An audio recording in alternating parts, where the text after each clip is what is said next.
اب ہم آج کے سبق کی طرف آتے ہیں. اس وقت جو سبق پڑھنے لگے ہیں وہ اس میں آپ کی دلچسپی اور دو چند ہو جائے گی کہ یہ دنیا میں شاید واحد طریقہ تعلیم ہے جس میں ہم نے ہر حروف کو آوازوں کے اعتبار سے تقسیم کیا ہے اور ان آوازوں کی باقاعدہ ہم نے نشاندہی کرتے ہوئے اس کو گرافنگ میں بھی لے آئے ہیں تاکہ ہمیں صحیح اندازہ ہو سکے کہ ہم نے کون سی آواز کو کتنا کھینچنا ہے، کتنا سکیڑنا ہے اور اس کا پیمانہ کیا رکھنا ہے.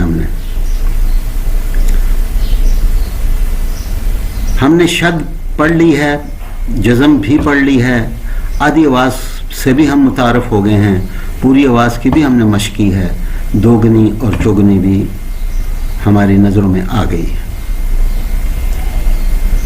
اب اہم ترین چیز آپ یہ یاد رکھیں کہ سب سے چھوٹی آواز شد ہے، سب سے چھوٹی آواز شد ہے. ہم ان آوازوں کا اب گراف بنانے لگے ہیں. تو آپ 6 کالم بنائیں گے افقی طور پر، اوپر سے نیچے آپ 6 کالم بنائیں گے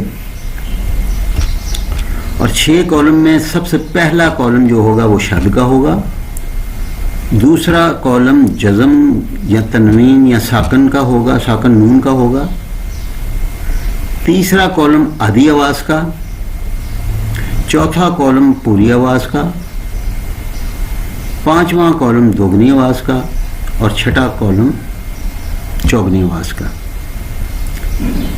سب سے چھوٹی آواز جیسے کہ پہلے بھی عرض کیا جا چکا ہے کہ وہ شد کی ہے. شد کی جتنے بھی ہم نے مقدار رکھنی ہے، جزم کی آواز اس مقدار سے دوگنی ہوگی. شد سب سے چھوٹی آواز اور جزم اس چھوٹی آواز سے دوگنی آواز. آدھی آواز جزم کی آواز سے دوگنی، پوری آواز آدھی آواز سے دوگنی، دوگنی آواز پوری آواز سے دوگنی اور چوگنی آواز دوگنی آواز سے دوگنی.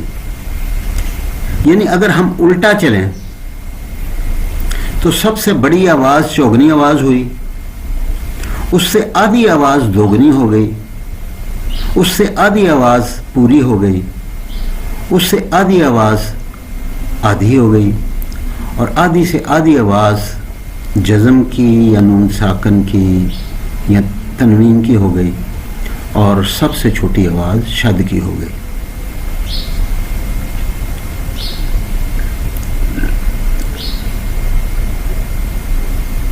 اب آپ نے یہ آوازیں جو ہیں باقاعدہ صفحے پر کالم بنا کر ان کو ڈرا کیجئے اور اسی طرح مشق 2-3 دفعہ کر لیجئے گا تاکہ آپ کے ذہن میں صحیح طرح سے بیٹھ جائے کہ آواز کی مقدار آپ نے کتنی رکھنی ہے.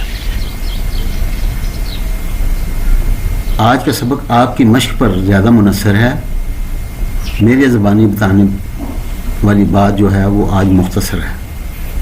والسلام.